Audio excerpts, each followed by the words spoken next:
sau của ta lấy ra thâu bé chi lăng nữa bé mình nó câu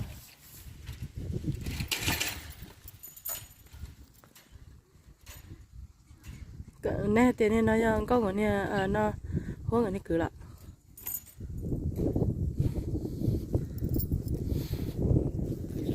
nhưng mà sắp tỷ hạ có bé mặt thay đó này sai nữa bé lấy 1.000 đi rồi tỷ nè bé tự chọn tại nó giờ chọn nó nhớ bé lúc trong bé nó xứ bé tự chọn tại chợ bò thấy bé tự uống suốt khé đó giờ tên thua lửa ông cái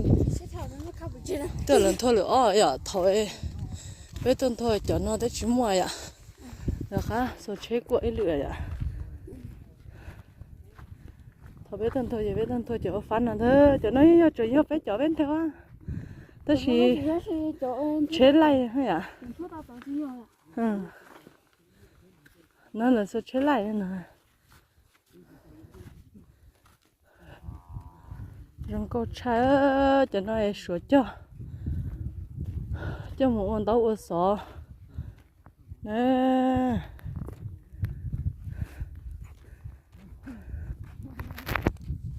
giờ sợ nó có gì nhá bị chân tông nó vào bể xin nè tôi giờ sợ cả rong này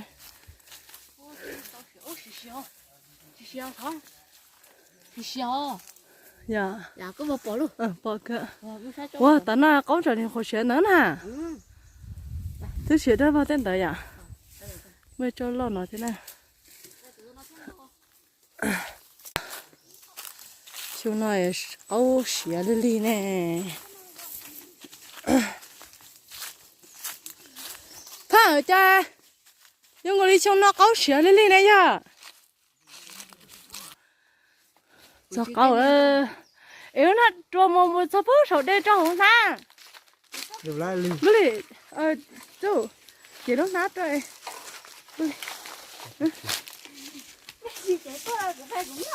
chân có ly thế tôi cứ nâng gần chơi ha có vật nào chứ nhà coi muốn lên tông đó đi không phải nói nhưng muốn trên tông ơ nhưng giờ thấy in giờ có ly chơi một cái số phút sau cho số thiết cao thì bố sợ mà đau không? Mà bây giờ sợ cái gì mà chơi trên chơi chỉ sao? Một bố sợ luôn gì bố sợ đó? Bố sợ đó. Chứ mà tụi ba, đừng có lo đó đi, nó lúc nào là trong có lia. Mà ơi, muốn nói khi cái cho xí đi à? Nè kia cho nên đã bắt đầu đi số lò sao? Chú tiệt sao tí bắt đầu trong thổ trong môn đâu hả? Để chỉ bỏ về cho nó. Mình chơi đã bắt đầu đó, căng theo, cô cũng chơi chỉ lấy đông này nó à? Nhà cô nhà cũng chơi chỉ lấy rồi. Lúc rồi chỉ tàu dân đông chỉ tàu thấy của mình dân đông cứ cháu thấy của nhà là mới cho ít cho gì à nhớ là đặc biệt ta chế chỉ tàu thua mà xé cho chỉ thua nó cũng dân đông bờ thì nó chơi chỉ tàu đây nó hết lái được chặt đó số nó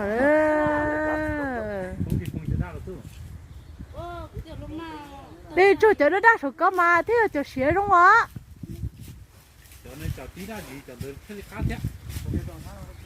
đây kia đúng hả nó cướp lên lo mà đi lo tìm thấy nhà nó lại nó sẽ có nó sao cá mà đi cha giờ nó cái siêu tớ khỏi đã thủ rồi cái gì nó wow ôi giờ giờ ra nó đâu rồi không có chừng rồi nha ngọc bón chứ anh có bón là bón hả tên à tên tan được cái tiêu liền rồi chỉ cá cái này bia ô thì cá kia nhá người trên tôm lần gì nữa nhớ bắt sổ khó sổ nữa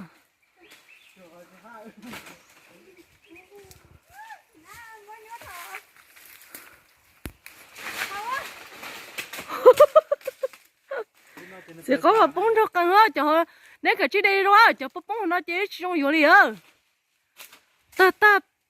ta bài ta liền chúng nó cho cái nó cho lo trong con này cho nhớ trên nó là một đây nó tả rồi đồ lủng ở trời bó xong gì sao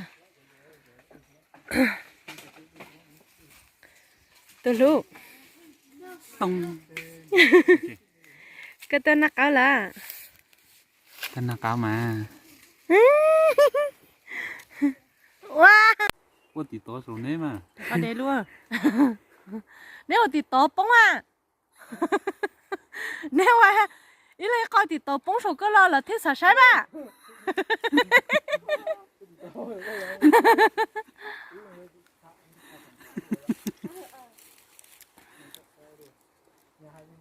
cá là cá câu là câu tôi mà tôi mua nhớ họ liên thì tôi và cá tiêu là chú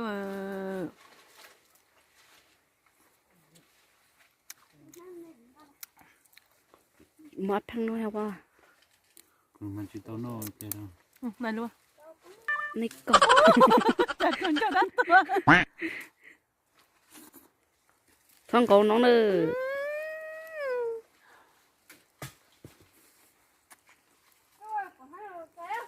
tao mẹ ơi muốn nói mà ở trong đó chơi ạ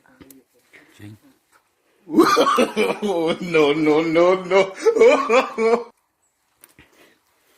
bây giờ phải to à phải á chơi gì phải là đừng gây lòn nữa để lấy là in hai chẳng gây lòn thôi gần mà cưng thịt tiêu giờ tiêu lỗ thì tao bông tao à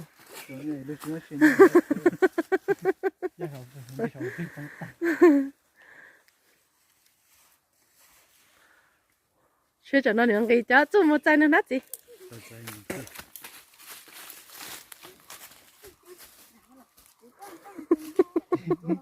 đi cũng sợ nè sao anh thổi con ha chỗ nó tắt tỏ cho chỗ cá nè tới anh chưa tới lúa tới lúa xịn nó cá cơ chỗ nó cá cơ em đi nó bay ha nó hả mà muốn xóa trời ạ ô tao hở tôi nó ta cái tiếng nó cỡ tôi em cái đất chuối ôi cái chết rồi ôi cái bài mà chơi chưa với lại lên cao với bài mà tiền mua tụi thằng là học phải rồi ôi nó chết đau nè ô bố của nó một trăm đô tỷ chuyện chúa bé bao chỉ để à một nó chỉ ta nó chỉ ta cái thầu rất gì chạy bay ấy chị ô tao kia nó có mà ấy thì nếu mà chỉ tao kia không khi đây không bây giờ cho chị bé nó ấy rồi cá呀bay nó cũng cho cái tao kia nó cái để mà sao mà dạ bay bé đây là cá chị bé một chị đó nên cho bé nó có thì chị nữa để tao nữa lấy từ sản nó có chị tôi thì chị nữa tôi thì chị bé nó có nữa nó lúa em bột lúa nó lúa bột con thang có nó gali coi tôi không sai gali coi chắc cho tao chỗ thế chị bay á gali coi cái bé thằng mà bán gali bé một trẻ đó chắc có chỉ nó lúc bay đó bé trẻ cũng mua hết trở lại một tay của chúng ta luôn đó chị mua rau nó chè tôi để tên hiện ra cũng chỉ nó cho một nó sẽ nó rau kỳ kỳ chè được chỉ lấy rau no nữa nữa mỏ là kỳ hoặc rau là kỳ chè chỉ muốn nhiều rau nhiều rau nọ chè tôi để chọn ra cũng chỉ nó cho bay là em chưa có gió xưa tôi chỉ nên bỏ bé chỉ nên là sao tia bé lại đa sen nữa phăng ư chế nhưng sợ nhẹ thì tiêu chia là đa nữa tôi sợ tên nó lô sợ là va lô tuần rồi nhung rồi tự suy sang tên này rồi hắn rồi nó sửa là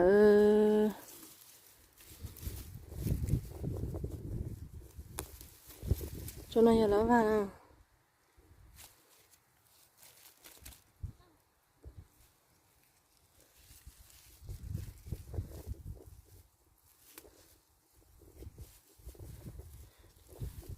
tê bỏอยู่đây tê đó nó chè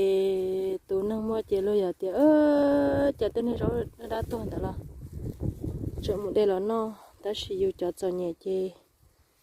tên nào chè tí gầy lại xin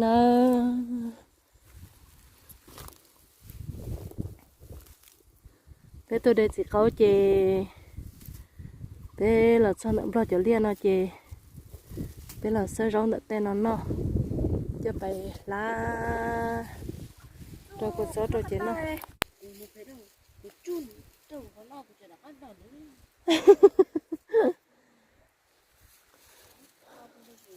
cho nó này vào tao bảo đó bé lùm phong là tiền chuốt trừ nó vậy chuốt trừ nó đấy gì mà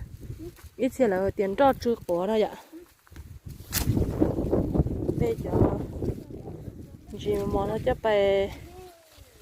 lá nọ nữa bên nó muốn tao chạy bé lại để ít nhất không nó cho bé lá chú có số tê nó nữa nó rõ tham gia trên đó bé nó nữa bé giờ nhẹ bé chúng mong cái nó làm đó bé nó rõ nữa cho bé phun như để tôi ăn nó nữa lóc thìa rong bùa thìa đó nhiều hộ nè thìa chờ rõ khó nó thìa xì nữa và chuyện ăn đó nhiều hộ gì cho nó mà bên hồn to nhau hồn này cho nên đó rong buồn đó tròn bay em nói giờ phải chế tí nó cái này đeo nó gì mà mùa rau trượt quả thia phải chế chỉ mua rau trượt thì phải chế bây giờ bỏ một cầu số này chỉ một cầu số này lại mà tôi có ý mong tên họ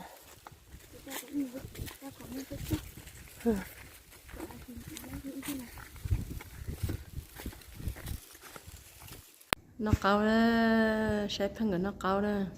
ô chú lông rồi thì thế à nó ấu hơn cả cơ ta cũng nói lúc về té ở bể hà rong chơi của rong xiết kia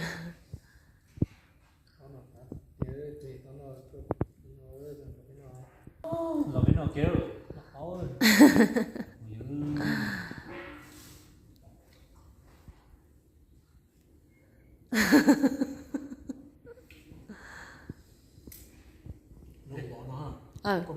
họ có ô chỉ có nó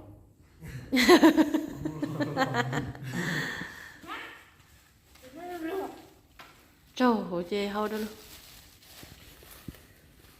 để nên chỉ rót vào tập bé đây đó nhiều mà hao chua bé chưa có chó nào nữa ôi ya cũng có nhiều được không sao cái gì nó có gì nó có mà đi mua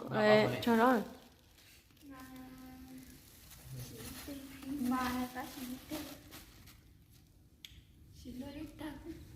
tôi có móc lăng hai trận rồi chả xin nó tôi muốn một cải nha một cà là nó kia một lúc còn không bỏ cái cải của xin nó của xin nó tất cả sẽ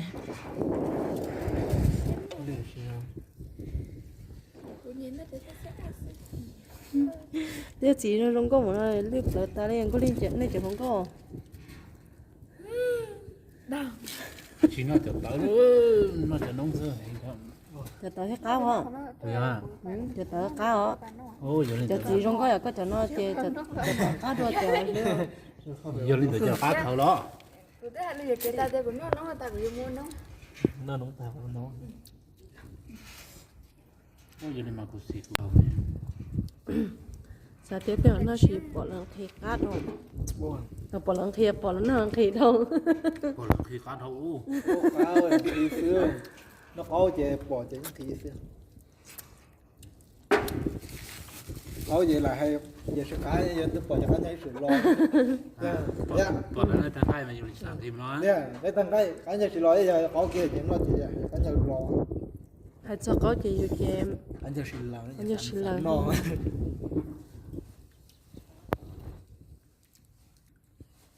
Là giờ cá gì nó kia là lá tao đó chua nữa no nữa nó phải no nữa nó chua cá nữa Nó bên nó. cá thì tia đi đó rồi đó chua thì tôi hay nó tới chuyện cá bò cho no nữa no chua bé ở đó một đứa đua cá đâu à Sáng nay là tôi biết thấy mặt đó, tôi luôn. ừ.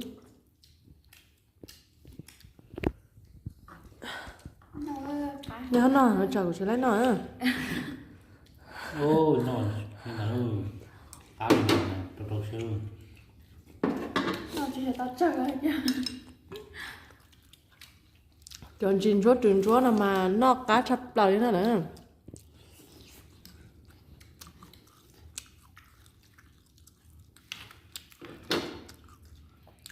thằng nó chơi do trốn tăng mà chưa à phải là gì mà họ ta thắt chưa đây à À chân tông là niệm chưa à.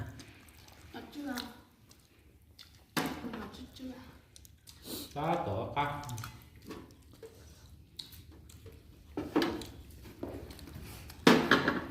Sẽ ra bữa đó đó, em bữa cái thứ.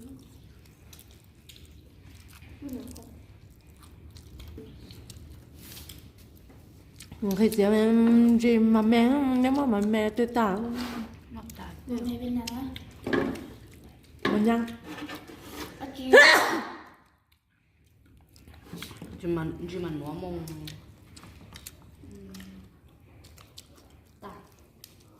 Nó bữa. cá thì tiếc Hay là bán chỉ được chị.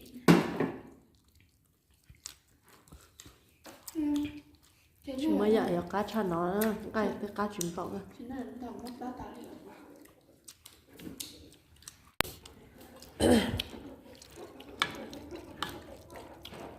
Có số của nó nhiều.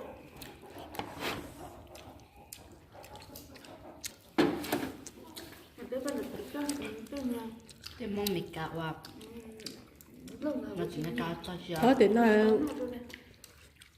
nếu cho đến đầu nó cái điểm nó cho thì con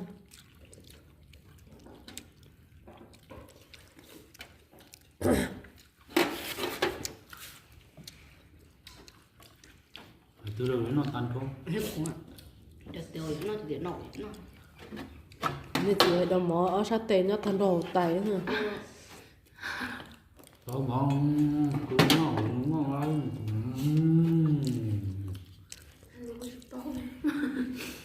Ai luôn à? Bắp lá hỏng. một đảo nó chẳng hả Chưa. Chỉ thỏ. Nó chỉ thỏ.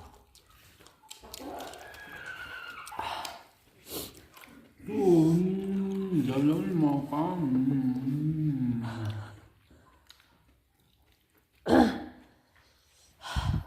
và thay nó đó nó sai xin á để nó đi nó xin á của thay mình để trở là muốn nó ta là chuyện to của chị lấy nó